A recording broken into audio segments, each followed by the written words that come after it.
is Travis Faske. I'm an extension plant pathologist for the University of Arkansas.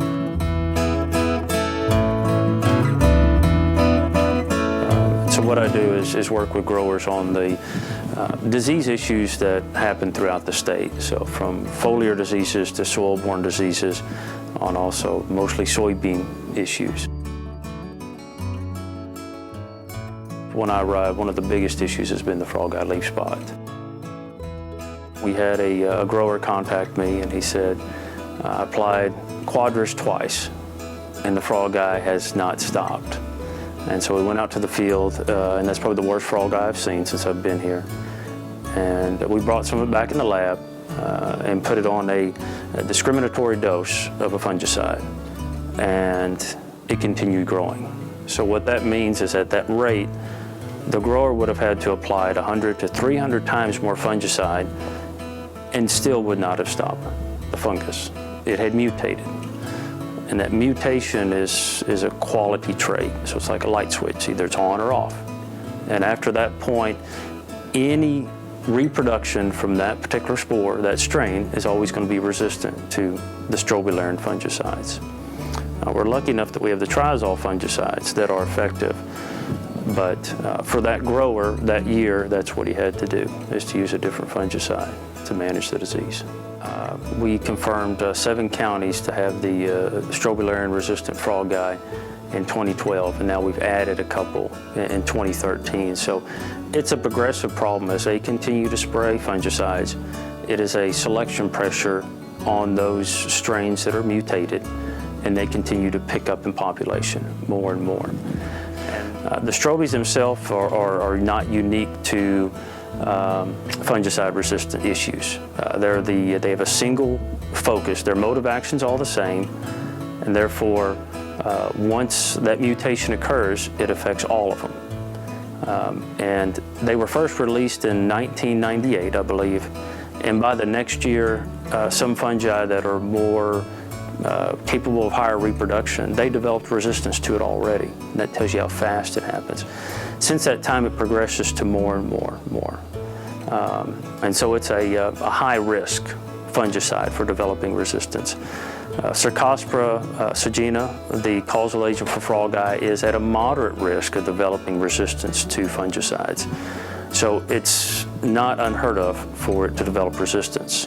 Part of my research for the soybean board is to anticipate issues that the growers might have. So I'm trying to think a year or two down the road, what are they going to be doing to manage this disease? Well, the best thing they can do is use host plant resistance, and there are hundreds of good quality soybean varieties from various companies that have good resistance.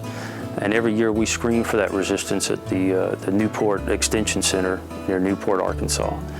This past year was the first year that we took isolates that we grew up in the lab and basically collected about 60 million spores. And we spray over the top of all these different varieties to see if that resistance is still effective.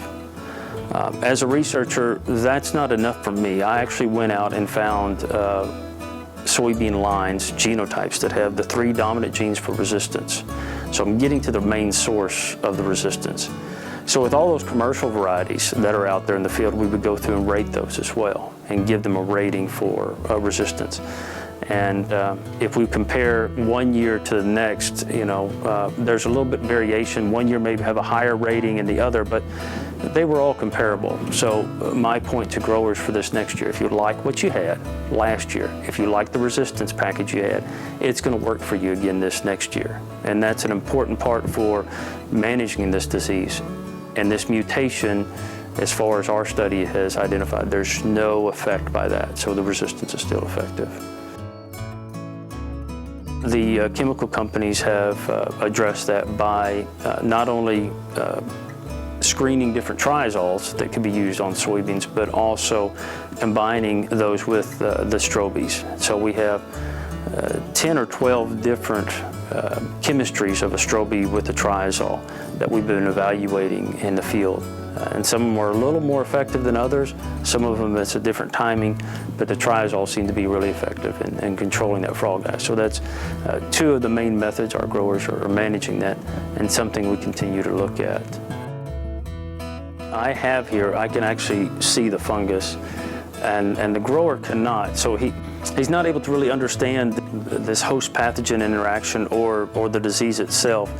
When he really realizes he has an issue is when he actually sees the spots in the field. And then part of our work is to ensure that he doesn't see spots in the field, and we're actually able to manage that disease. And that information for our growers, I think, is extremely valuable. It is probably in my opinion as a pathologist, it's the #1 best way to manage frogeye leaf spot is with resistance. All that research that we do is made possible by the Soybean Promotion Board.